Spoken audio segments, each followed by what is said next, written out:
Hello, നമസ്കാരം. എല്ലാവർക്കും സുഖമെന്ന് വിശ്വസിക്കുന്നു. എല്ലാവരും ഈ സായം സന്ധ്യ ഇപ്പോൾ ഇവിടെ ഇറ്റലി സമയം 4:30 കഴിഞ്ഞു. അപ്പോൾ എല്ലാവർക്കും എന്താ പറയുക, ഒരു രാത്രി ഭക്ഷണം കഴിക്കേണ്ട സമയമായി ഇന്ത്യയിൽ, കേരളത്തിലൊക്കെ. ആ സമയത്ത് ഞാനൊരു ചെറിയ വിവരണം നൽകണം എന്നെനിക്ക് തോന്നി. വളരെ ദുഃഖകരമായ കുറച്ച് കാര്യങ്ങളാണ് സോഷ്യൽ മീഡിയയിൽ എല്ലാ ചാനലുകളിലും നിമിഷപ്രിയയുടെ കാര്യത്തിൽ കയറി വന്നു കൊണ്ടിരിക്കുന്നത്. ഞാനിപ്പോഴാണ് ഒഴിവ് കിട്ടുമ്പോൾ ഓരോ ചാനലുകളിൽ പറയുന്ന വ്യക്തമല്ലാത്ത കുറേ കാര്യങ്ങളെ വളച്ചൊടിച്ച് ഒരു കാരണം ഇല്ലാതെ, എന്താണെന്ന് സത്യം അറിയാതെ ജനങ്ങളിലേക്ക് തെറ്റായ കുറച്ച് ധാരണകൾ നിമിഷപ്രിയയുടെ കാര്യത്തിൽ വരുത്തി തീർത്തിട്ടുണ്ട് ചാനലുകാർ വർഷങ്ങളായിട്ട്. അത് എന്നെക്കൊണ്ടാവുന്ന വിധത്തിൽ ഒന്ന് തിരുത്തി തരണമെന്ന് എല്ലാ ചാനലുകാരും കേൾക്കാൻ വേണ്ടി പറയുകയാണ്. കൂടാതെ എൻ്റെ നല്ല പ്രിയപ്പെട്ട സുഹൃത്തുക്കളും രണ്ട് പക്ഷക്കാർ, ഒന്ന് ശരിവെക്കുന്നവരും തെറ്റ് വയ്ക്കുന്നവരും, രണ്ടുമല്ലാതെ നിഷ്പക്ഷമായി നിൽക്കുന്നവരും കേൾക്കാൻ വേണ്ടി എനിക്ക് കുറച്ചും കൂടി വ്യക്തമായി പറയണമെന്ന് ആഗ്രഹമുണ്ട്. ഇപ്പോൾ ഇഷ്യൂ അറിയാലോ, നിമിഷപ്രിയയുടെ 16-ാം തീയതി വധശിക്ഷ നടക്കേണ്ടത് കാന്തപുരം കാന്തപുരം ഇടപെട്ടതുകൊണ്ട് നമുക്ക്, എനിക്ക് അദ്ദേഹത്തെ പേര് വിളിക്കാൻ അങ്ങോട്ട് വരാറില്ല,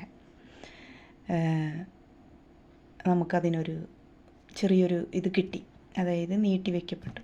അതിനൊരു ഡേറ്റ് കൊടുത്തിട്ടുണ്ട്, അറബി ഡേറ്റ്. ഓക്കെ, ആ ഡേറ്റ് പ്രകാരം എന്നാണെന്ന് നമുക്കറിയില്ല വധശിക്ഷ വെക്കണത്. തലാലിൻ്റെ കുടുംബം വളരെ രൂക്ഷമായിട്ട് നിൽക്കുന്ന ഒരു സമയം കൂടിയാണ്. അവരുടെ ആ ഒരു സ്വഭാവം വെച്ചാൽ അവർ മനുഷ്യരിൽ നിന്ന് കുറച്ചുകൂടി വ്യത്യസ്തമായിട്ട്, സാധാരണ ചിന്തിക്കുന്നവരിൽ നിന്ന് വ്യത്യസ്തമായിട്ടുള്ള ചിന്താഗതിയുള്ളവരും കൂടിയാണല്ലോ. അപ്പോൾ നിമിഷപ്രിയയുടെ മരണത്തിന് മുന്നേ നടന്നിരിക്കുന്ന, അതായത് ഇപ്പോൾ അവളെ വധശിക്ഷയ്ക്ക് വിധിക്കണമെന്നതിന് മുന്നേ ചാനലുകാരും ഓരോ വ്യക്തികളും പറഞ്ഞുണ്ടാക്കിയത് പ്രകാരം ആ കുട്ടിയുടെ ജീവിതം അധപതിച്ചു പോയി. എന്നുവെച്ചാൽ ഒരിക്കലും നമുക്ക് തിരിച്ചു കൊണ്ടുവരാൻ പറ്റാത്തൊരവസ്ഥയിലേക്ക് വന്നു. അതിന് കാരണങ്ങൾ നമ്മുടെ മീഡിയാസ് തന്നെയാണ്, ഒരു 80% എന്ന് ഞാൻ പറയും. കാരണം 2021 നിങ്ങൾക്കറിയാം, 2021 ഞാൻ നിമിഷപ്രിയയായിട്ട് സൂം മീറ്റിംഗ് വിങ്സ് കേരള പറഞ്ഞിട്ട് ഞാൻ ഇടപെട്ട് സൂം മീറ്റിംഗ് ചെയ്തിരുന്നു. അതിൻ്റെ പോയിൻറ്റ്സൊക്കെ ഞാൻ എഴുതിയെടുത്തു. ആ കുട്ടിയോട് വ്യക്തമായി ഞാൻ സംസാരിച്ചതാണ്. അന്ന് അവിടെ നമുക്ക് വാദിക്കാൻ ഒരു വക്കീലുണ്ടായില്ല, അല്ലെങ്കിൽ അതുകൊണ്ട് കേസ് ജനങ്ങൾ പറയണത് ഇത് വ്യക്തമായിട്ട് ജനങ്ങൾ കേട്ടിട്ട് നിങ്ങളിനി സംസാരിക്കാവൂ. അതാണ് എനിക്ക് പറയാനുള്ളത്. അതായത് അന്നത്തെ വക്കീലിൽ അവിടെ ഇല്ല, ശരിയായിട്ടില്ലാത്തത് കൊണ്ടാണ് ഇവൾക്ക് എല്ലാ കാര്യങ്ങളും സമ്മതിക്കേണ്ടത് തന്നെ വരുന്നത്.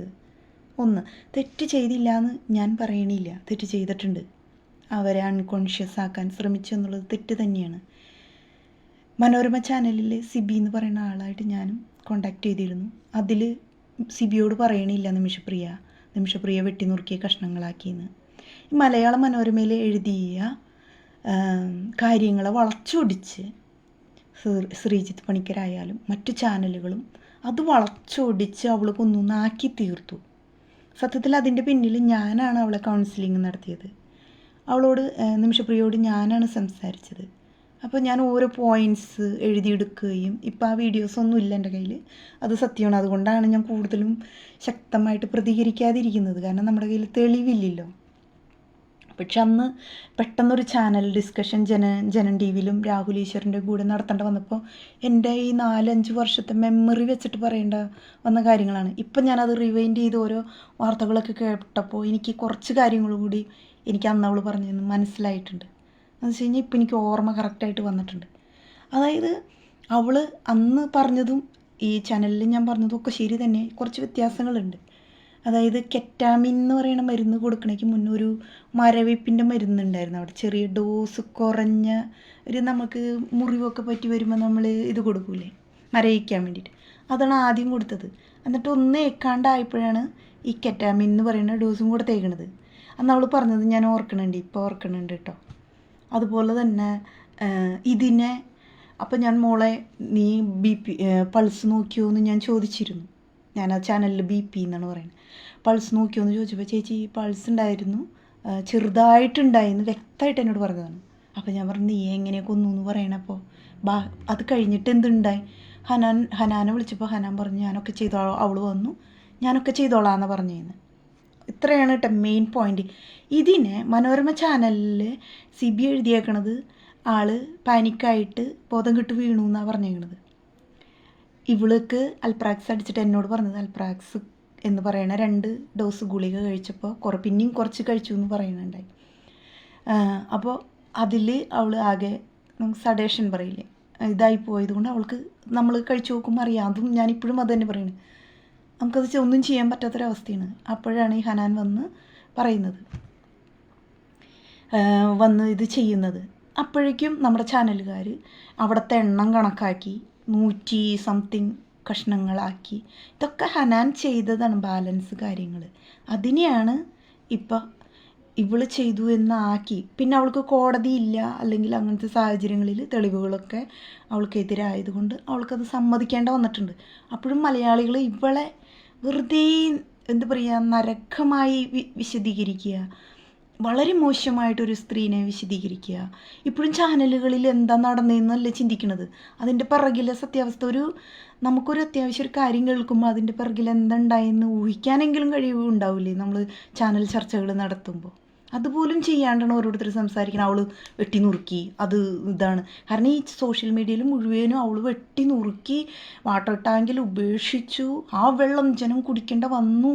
അതൊക്കെ അല്ല കുടുംബത്തിൻ്റെ മാനസികാവസ്ഥ, അല്ലെങ്കിൽ ആ നാട്ടുകാരുടെ മാനസികാവസ്ഥേനെ നമ്മുടെ മാനസികാവസ്ഥയായിട്ട് താരതമ്യം ചെയ്യരുത് ഒരിക്കലും. അവർ കഴിക്കണ മൃഗങ്ങളുടെ ഇതൊക്കെ നമ്മൾ കഴിക്കാറുണ്ടോ? ഇല്ല. നമ്മളുടെ ഭക്ഷണ രീതി അവരുടെ ഭക്ഷണ രീതിയൊക്കെ വളരെ ഡിഫറെൻ്റാണ്. അതവിടെ നിൽക്കട്ടെ. നമ്മൾ മനുഷ്യത്വമുള്ളവരാണ് കേരളത്തുകാർ പ്രത്യേകിച്ച്. ആ ഒരു ബേസിൽ മറ്റു രാജ്യത്തിരിക്കുന്ന ആൾക്കാരെ മനുഷ്യപ്പറ്റുള്ളവരായിട്ട് നിങ്ങൾ കാണരുത്. അവർക്ക് വേറൊരു മൃഗീയമായൊരു സ്വഭാവം കൂടിയുണ്ട്. അത് നിങ്ങൾ മനസ്സിലാക്കണം. യമൻകാരെ പ്രത്യേകിച്ച് നിങ്ങൾക്ക് അറിയാണ്ടാണ്. അപ്പോൾ നിങ്ങളുടെ മാനസികാവസ്ഥേനെ പല ചാനലുകളിലും വ്യക്തികളും വൈരാഗ്യം തീർക്കാൻ കമൻറ്റുകളായിട്ടൊക്കെ ഇട്ടത് കുരുക്കായി മാറി. എന്തുകൊണ്ടാണ് ഞാൻ ആ കുട്ടിയുടെ ഒരു പക്ഷത്തേക്ക് വരാൻ കാരണം? എനിക്കതിൽ ന്യായം തോന്നിയില്ല. കാരണം അവരുടെ രാജ്യത്തെ ഒരു സ്ത്രീ ചെയ്ത ഒരു കുറ്റത്തിനെ അവൾ തന്നെ ഉഡായിപ്പായിട്ട് അവളോട് മാറി നിൽക്കാൻ പറഞ്ഞ അവളെ പാസ്പോർട്ട് അവളെ 1 മാസത്തേക്ക്, അതായത് കുറച്ച് നാളത്തേക്ക് മാറ്റി നിർത്തി, 1 മാസത്തോളം എന്നാണ് കണക്ക് പറഞ്ഞത്, മാറ്റി നിർത്തി രക്ഷപ്പെടാൻ എന്നുള്ള രീതിയിൽ ഇവളെ കൊടുക്കാൻ നോക്കിയതാണ് സത്യത്തിൽ. അതുപോലും നമ്മുടെ മലയാളികൾ മനസ്സിലാക്കുന്നില്ല. അവരവരുടെ വീട്ടിലാണെന്നുണ്ടെങ്കിൽ അത് മനസ്സിലാക്കും, സത്യമാണെന്നും പറഞ്ഞിട്ട് പുറത്തേക്ക് വരും. എന്തിനായിരുന്നു ഈ ചാനലുകാരൊക്കെ അങ്ങനെ വളച്ചൊടിച്ചത്?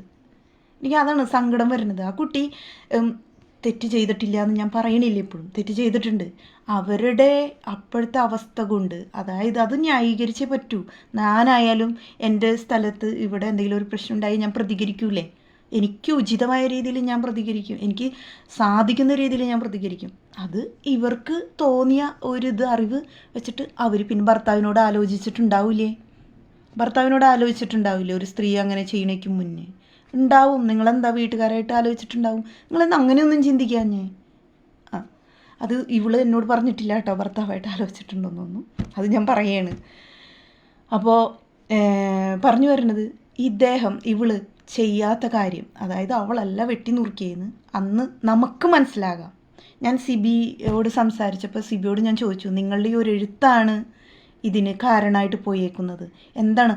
അപ്പോൾ സിബി പറഞ്ഞത്, എന്നോട് പറഞ്ഞിട്ടില്ല അവൾ വെട്ടി നുറുക്കിയെന്ന്, പറഞ്ഞിട്ടില്ല എന്നാണ് സിബി പറഞ്ഞത്. നിങ്ങൾ വേണമെങ്കിൽ സിബിയോട് ചോദിച്ചു നോക്കൂ ചാനലുകാരെ.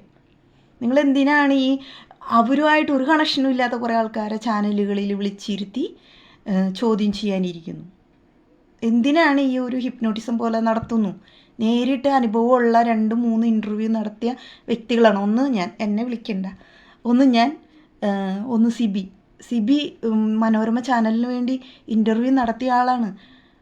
അവൻ പറഞ്ഞിട്ടില്ല അവൾ വെട്ടി നുറുക്കിയെന്ന്, പറഞ്ഞിട്ടില്ല. പക്ഷെ നമ്മുടെ നാട്ടുകാർ പറയുന്നു സിബിയുടെ അതിലും പല ഇൻ്റർവ്യൂവിലും പറയുന്നുണ്ട്, സിബിയുടെ എഴുത്ത്, അതായത് മനോരമ ചാനലിലെ എഴുത്തിൽ പറയുന്നു വെട്ടി നുറുക്കിയെന്ന്. ഒരിക്കലും പറഞ്ഞിട്ടില്ല.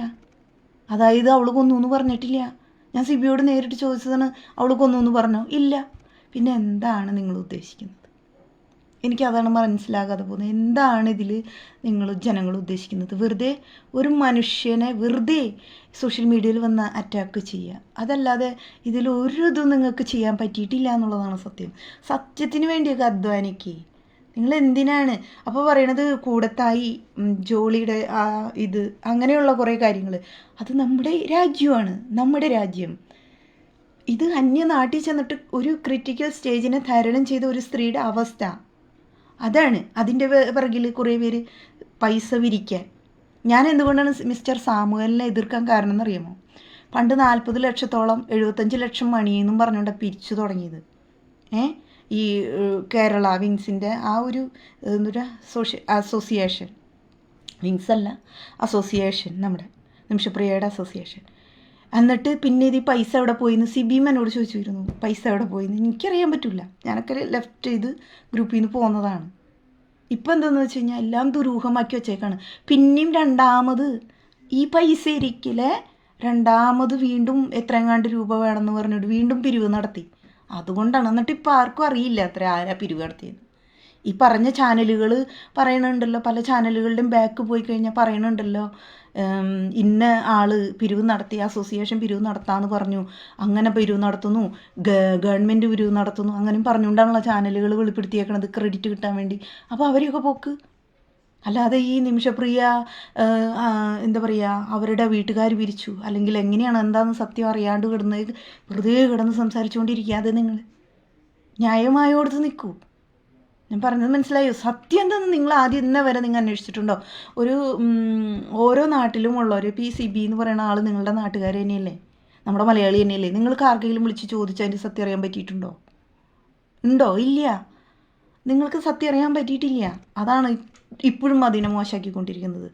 മറ്റുള്ളവർക്ക് വേണ്ടി ഒരു ജീവരക്തത്തെ ഒറ്റിക്കൊടുക്കല്ലേ, ഒരിക്കലും ഒറ്റിക്കൊടുക്കല്ലേ. ഒറ്റ എന്ന് പറയണത് സോഷ്യൽ മീഡിയ വഴി നടക്കണുണ്ട്. അത് ഒരു രക്തത്തിൻ്റെ മേലെ ആവരുത്. അപ്പോൾ യേശു ക്രിസ്തുവിനെ ഒറ്റിക്കൊടുത്ത പോലെയായിരിക്കും. മനസ്സിലായ? യൂദാസുകളാവാതിരിക്കുക നിങ്ങളെല്ലാവരും. നിങ്ങളുടെ വായ കൊണ്ട് നിങ്ങൾ കണ്ടിട്ടുണ്ടോ? എന്നോട് ചോദിക്കണു ചിലർ, നിങ്ങളാണോ തെളിവ്? ഓരോരുത്തർ ഫേക്ക് ഐ ഡി ഉണ്ടാക്കി യമനിന്നാണ് മെസ്സേജ് ഇടണമെന്നുള്ള രീതിയിൽ നാണുണ്ടോടോ മലയാളികളെ? ഫേക്ക് ഐ ഡി ഉണ്ടാക്കിയിട്ട് യമൻകാരനായി വന്നുകൊണ്ട് തന്നെ ഇട്ടുണ്ടാക്കാൻ നോക്കണം. ഇവർക്കൊക്കെ പറയാൻ എനിക്ക് വാക്കുകളില്ലാണ്ടല്ല. നാണം കെട്ട തലേമ തല തെറിച്ച കുറേ ജന്തുക്കളുണ്ട് കേരളത്തിൽ. എനിക്ക് അവൾ ഒരു പൈസ തരാമെന്ന് പറഞ്ഞിട്ടില്ല, ഒരു ഇതുണ്ടാക്കി തരാമെന്ന് പറഞ്ഞിട്ടില്ല, ഒരു സ്റ്റാറ്റസ് ഉണ്ടാക്കി തരാമെന്ന് പറഞ്ഞിട്ടില്ല. ഞാനൊരു മനുഷ്യപ്പറ്റി ഞാനതിൽ ഇടപെട്ടു. അന്ന് ഞാൻ ഇടപെട്ടു. എന്നുവെച്ചാൽ ആ കുട്ടിയുടെ ഹിയറിങ് നിങ്ങൾക്കറിയാം, സോഷ്യൽ മീഡിയയിൽ ഞാൻ ഒത്തിരി കുറച്ച് കാര്യങ്ങൾ ചെയ്തിരുന്നതാണ്. അത് നല്ല രീതിയിൽ തന്നെ, ഒരിക്കലും കള്ളം ചെയ്തിട്ടില്ല. നല്ല രീതിയിൽ സത്യസന്ധമായിട്ട് പ്രവർത്തിച്ച വ്യക്തിയാണ് ഞാൻ. ആ ഒരു ഇതിൽ അന്ന് നിങ്ങളുടെയൊക്കെ ആശയപ്രകാരം കൂടി തന്നെയാണ് ഞാനത് എടുത്ത് ചർച്ച ചെയ്യാൻ തീരുമാനിച്ചതും അന്ന് ലൈവ് വീഡിയോ ഇട്ടതും. എന്നിട്ട് എന്തുകൊണ്ട് അന്ന് കേട്ടവർ പോലും ഇന്ന് എതിരായിട്ട് പറയും? നിങ്ങൾക്കില്ലേ ഒരു ലോജിക്ക് ചിന്തിക്കാൻ? ഒരു മരുന്ന് കഴിച്ച അവൾ തെറ്റ് ചെയ്തില്ല എന്ന് ഞാൻ പറയില്ല. അവളെ കേരളത്തിലേക്കും കൊണ്ടുവരണമെന്ന് ഞാൻ പറയില്ല, അതും ഞാൻ പറയണില്ല. അവൾക്ക് ആ വധശിക്ഷയെന്ന് ഇത് മാറ്റിയിട്ട് അവൾക്കടെ ശിക്ഷ എന്താണെന്ന് വെച്ചാൽ ജീവപര്യന്തയോ അല്ലെങ്കിൽ എന്തെങ്കിലും ഒന്ന് കൊടുത്ത് അതങ്ങനെ ഒരു ബ്രേക്കപ്പ് ആക്കുക. അല്ലെങ്കിൽ ഇനിയും പൈസ പിരിവ് നടക്കും. അതില്ലാതിരിക്കണമെങ്കിൽ സർക്കാരും അതുപോലെ തന്നെ ഇതൊന്നും അവസാനം വേണ്ടേ? അപ്പോൾ അതിനുള്ള കാര്യങ്ങളെല്ലാവരും കൂടി സഹകരിച്ച് ചെയ്യുക. ഈ വളരെ രാഷ്ട്രീയ പാർട്ടികളും അതിൻ്റെ പിറകിൽ നിന്നുകൊണ്ട് സൈബർ ആക്രമണങ്ങളും. നിങ്ങൾക്കൊക്കെ നാണമുണ്ടോ? ഞാനൊരു കാര്യം ചോദിക്കുക, എന്തൊക്കെയാണ് കാട്ടി കൂട്ടുന്നത്? ഒരു വശത്ത് മതം പറയാൻ വരുന്നു, ഒരു മതം പൊട്ടി നടക്കുന്ന കുറേ ആണുങ്ങൾ. എന്ത് പറയാനാണ്? ഞാനൊന്നും പറയണില്ല. ആ കുട്ടിയുടെ ഒരു ജീവനെ സംരക്ഷിക്കാനുള്ള കാര്യങ്ങൾ ഇനിയെങ്കിലും വിവരമുള്ള ഒരു ചാനലുകാർ ചെയ്യും. ഇതാണ് എൻ്റെ സത്യമായ കാര്യം. അവളോട് വേണമെന്നുണ്ടെങ്കിൽ ഇൻ്റർവ്യൂ എടുക്കാനുള്ള കാര്യങ്ങൾ ചെയ്യും. ഇപ്പോഴും അവിടേക്ക് ഒരു വക്കീലിൻ്റെതായ പിന്നെ മണി കൊടുക്കാൻ പറ്റാത്തടത്തേക്ക് എന്തിനാണ് മണി എന്ന് പറഞ്ഞുകൊണ്ട് ഈ സാമൂഹ്യൽ പിരിച്ചത്? അതെൻ്റെ ചോദ്യം തന്നെയാണ്. അവരുമായിട്ട് കമ്മ്യൂണിക്കേഷൻ ഇല്ല, ഉണ്ടാക്കാൻ പറ്റില്ല എന്നാണ് ഇപ്പോൾ അവസാനം വന്നാണ് റിപ്പോർട്ടുകൾ. അപ്പോൾ പിന്നെ ഈ സാമൂല ആരെ പറ്റിക്കാനാണ്? ഇപ്പോൾ അവർ പറഞ്ഞു എന്നും പറഞ്ഞു ഞങ്ങളുടെ ആ ഗ്രൂപ്പിലൊക്കെ പറഞ്ഞു. അന്ന് ഗ്രൂപ്പ് ഉണ്ടായിരുന്നല്ലോ സാമൂലിൻ്റെയൊക്കെ, അതിൽ സാമൂല അങ്ങനെയൊക്കെ പറയുന്നുണ്ടായിരുന്നല്ലോ, അവർ പൈസ ചോദിച്ചിട്ടുണ്ടെന്ന് പറഞ്ഞ്. ചില ചാനലുകളിൽ സാമൂഹ്യം ന്യായീകരിച്ച് പറയണവർക്കുള്ള മറുപടി അത് ആരെ പിരിച്ചെന്ന് അറിയില്ല എന്ന്. അപ്പോൾ അതൊന്ന് ആലോചിച്ചൊക്കെ എത്രമാത്രം ഇതുകളുണ്ടെന്ന്. എംബസി വഴി കൈമാറി എന്ന് പറയണുണ്ട്, അത് ശരിയായിരിക്കാം, എന്നാലും ഇതിനൊരു ഉത്തരം വേണ്ടേ? എനിക്ക് അതുകൊണ്ടാണ് സാമൂഹലിനോട് ഇത്ര ദേഷ്യം വന്നത് കേട്ടോ. എന്നിട്ട് അന്ന് ജനം ടി വിയിൽ ലാസ്റ്റ് ഒരു ചോദ്യം ചോദിച്ചിരുന്നു സാമൂഹലിനോട്, കണക്കാക്കിയിട്ട് വേറൊരാളോട് ചോദിച്ച രീതി നിർത്തി. ഈ നിമിഷപ്രിയയുടെ കാര്യത്തിൽ അവരാണുള്ള വക്കീലായിട്ട് നിൽക്കുന്നത്, എന്ത് ചെയ്യാൻ പറ്റുമെന്ന് ചോദിച്ചു. ഒന്നും ചെയ്യാനില്ല. അതായത് അയാളത് അങ്ങോട്ട് കംപ്ലീറ്റ് ചെയ്തു. ആ ചെയ്യാനില്ലാത്തടത്തുനിന്നാണോ സാമൂഹലെ നിമിഷപ്രിയ ഇപ്പോൾ പകുതി വരെ ജീവനോടെ ഇരിക്കുന്നത്? എത്ര മാസമായി? ഇപ്പോൾ 1 മാസം കഴിഞ്ഞു. നന്ദി എന്ന് പറയുന്ന ഒരു സാധനം ഉണ്ടെങ്കിൽ നല്ല രീതിയിൽ പെരുമാറാൻ നോക്കും മനുഷ്യരോട്.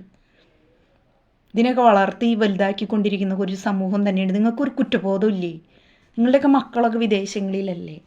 ഓരോ വിദേശ രാജ്യങ്ങളിലും ഓരോരുത്തർ കഷ്ടപ്പെടുന്നത്, ഒരു നേരത്തെ അന്നം, എത്ര നാൾ നമ്മൾ ജീവിച്ചിരിക്കുക, അതിനുള്ള ബോധം കൂടിയില്ലേ? ഈ കോടികളൊക്കെ ഉണ്ടാക്കിയിട്ട് ഒരു കാറ് മേടിക്കാനോ?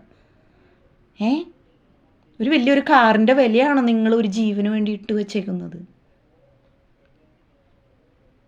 പറഞ്ഞിട്ട് കാര്യമില്ല. കൂടിയ എന്താ പറയുക, എത്ര കോടി കിട്ടണ ഒരു കാറൊക്കെ ഉണ്ടല്ലേ, എത്ര കോടികൾ കൊടുത്താൽ കിട്ടുന്നത്. ആ ഒരു കാറ് മേടിക്കാനാണോ നിങ്ങൾ ഈ ഒരു ജീവൻ്റെ കണക്ക് പറഞ്ഞുണ്ടാക്കി? നാണം ഉണ്ടോ? ആ പാവപ്പെട്ട അമ്മച്ചീനെ ഓർത്തിട്ടെങ്കിൽ നിങ്ങൾക്കും ഇല്ലേ അമ്മയും? ഇതൊക്കെ വളരെ സങ്കടകരമായ ഒരു ഇതാണ്.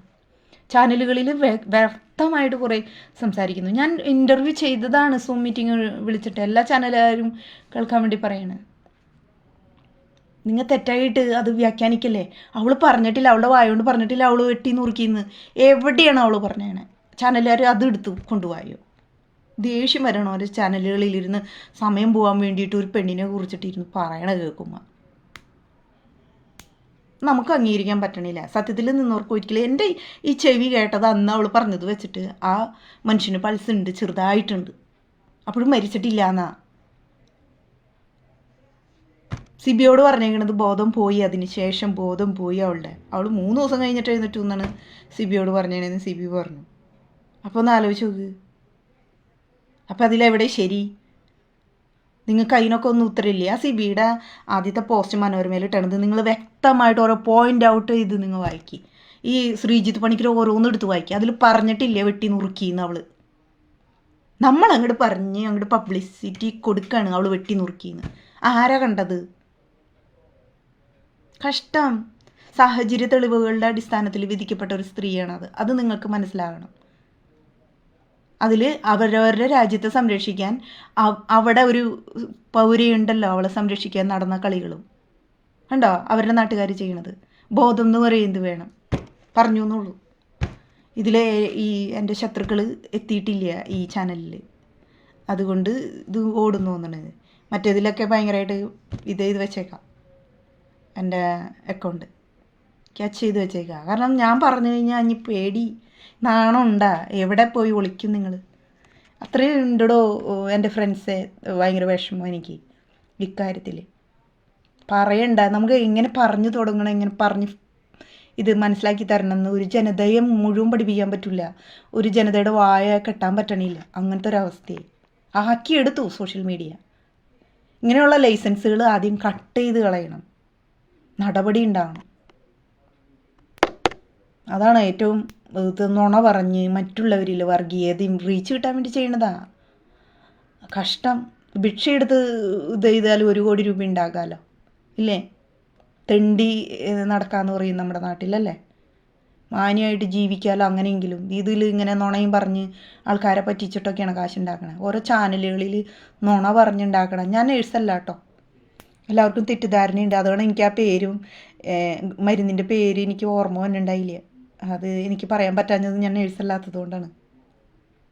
അവൾ പറഞ്ഞൊരു അറിയുമല്ലേ നമുക്കുണ്ടാവുള്ളൂ. പിന്നെ എത്ര വർഷമായി ഞാനത് ഡിലീറ്റ് ചെയ്ത് കളയുകയും ചെയ്തു. അപ്പം നോട്ട് ഒരു 3 ദിവസം ഇരുന്ന് തപ്പി കിട്ടിയില്ല. ഞാൻ അന്ന് എഴുതി വെച്ചത് വീട്ടിൽ കൊണ്ടുപോയി വെച്ചു, നാട്ടിൽ പോയി ഈ പ്രാവശ്യം. അതാണ് എൻ്റെ ഓർമ്മ. ഇപ്പം തപ്പാത്ത സ്ഥലങ്ങളില്ല ആ പേപ്പർ അന്ന് എഴുതി വെച്ചത്. കളഞ്ഞിട്ടില്ല, അതെനിക്കറിയാം.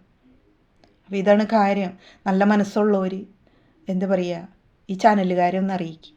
ഈ എല്ലാ ചാനലും നിമിഷപ്രിയെ കുറിച്ച് എതിരായി പറഞ്ഞേക്കണ എല്ലാ ചാനലുകാരും, ഏത് മന്ത്രി ആയാലും ആരായാലും ഇത് മനസ്സിലാക്കട്ടെ ആദ്യം. എന്തേ ഒരു തമാശ കളിക്കണേ? നമ്മുടെ അപ്പോഴേക്കും കൂടത്തായിനിയും അവർ എടുത്തിടും. അതുപോലെയാണോ മറ്റുള്ള രാജ്യങ്ങളിലെ ആൾക്കാരുടെ ജീവിതം? അവൾ ചെയ്തത് തെറ്റ്, ഏത് അൺകോൺഷ്യസ് ആക്കാൻ ശ്രമിച്ചു, അല്ലെങ്കിൽ അങ്ങനെ ഒരു സാഹചര്യം ഉണ്ടായി, ക്രിയേറ്റ് ചെയ്തു, അത് തെറ്റ് തന്നെ. അത് എങ്ങനെ തെറ്റായി? അവൻ അത്രയും പീഡനങ്ങൾ ചെയ്തിട്ട് ഇവരാരും ഉണ്ടായില്ല അപ്പോൾ അന്വേഷിക്കാൻ. അവൾ എത്ര പേരെ എംബസിയൊക്കെ ആയിട്ട് ഇടപെടാൻ ശ്രമിച്ചു. നമ്മുടെ ഇന്ത്യൻ എംബസി അതിനൊന്നും ഒരു അധികാരങ്ങളോ അല്ലെങ്കിൽ ഒരു ഇതൊന്നും ചുമതപ്പെട്ടിട്ടില്ലേ. അപ്പോൾ കണ്ട, അവിടെയൊക്കെ നമ്മളൊക്കെ നല്ല തെളിഞ്ഞ വെള്ളം, ഇവിടെ വരുമ്പോൾ കലക്കവെള്ളത്തിൽ മീൻ പിടിക്കുന്ന ഒരവസ്ഥ. എംബസി ഇല്ല എന്ന് പറഞ്ഞ് ഒഴിവാവുക, അതൊക്കെ ഒരു കാരണം എന്ന് വെച്ചാൽ പ്രശ്നങ്ങളെ ലഘൂകരിക്കാൻ കേട്ടാ. പാസ്പോർട്ട് കയറി എംബസിയിൽ സൈൻ ചെയ്തിട്ടൊക്കെയല്ലേ നമ്മൾ അങ്ങോട്ട് കയറി പോണേ. വിസ എന്ന് പറയുന്ന സാധനം കോമൺ സെൻസ് ഉണ്ടെങ്കിൽ ചിന്തിച്ച് നോക്ക്. പിന്നെ എംബസി ഇല്ല എന്ന് പറഞ്ഞാൽ എങ്ങനെ ശരിയാവാം? ആര് പെർമിഷൻ കൊടുക്കണേ? ഓക്കെ, അതൊക്കെ അവിടെ നിൽക്കട്ടെ. എൻ്റെ ചോദ്യം ചിലപ്പോൾ വിഡിത്തമായിരിക്കാം, ഞാനത് അവിടെ അടച്ചു കളയണം ആ ചോദ്യം. എല്ലാവരും ഉണ്ണത് ചോറ് തന്നെയാണ് കേട്ടാ, കേരളത്തിൽ ജനിച്ചവർ. അത് മനസ്സിലാക്കാനുള്ള ബോധം ഇത് വളയ്ക്കുന്നവരും വളയം പിടിക്കുന്നവർക്കുണ്ടാവണം. പറഞ്ഞു എന്നുള്ളൂ. ഓക്കെ, ഒരു മെയിലിൽ എൻ്റെ അക്കൗണ്ടിൽ വന്നിട്ടുണ്ട്, യമൻ പൗരനായിട്ട് വന്ന് നാടകം കളിക്കരുത് കേട്ടാ. പറഞ്ഞില്ല എന്ന് വേണ്ട. പോട്ടെടാ എല്ലാവരോടും.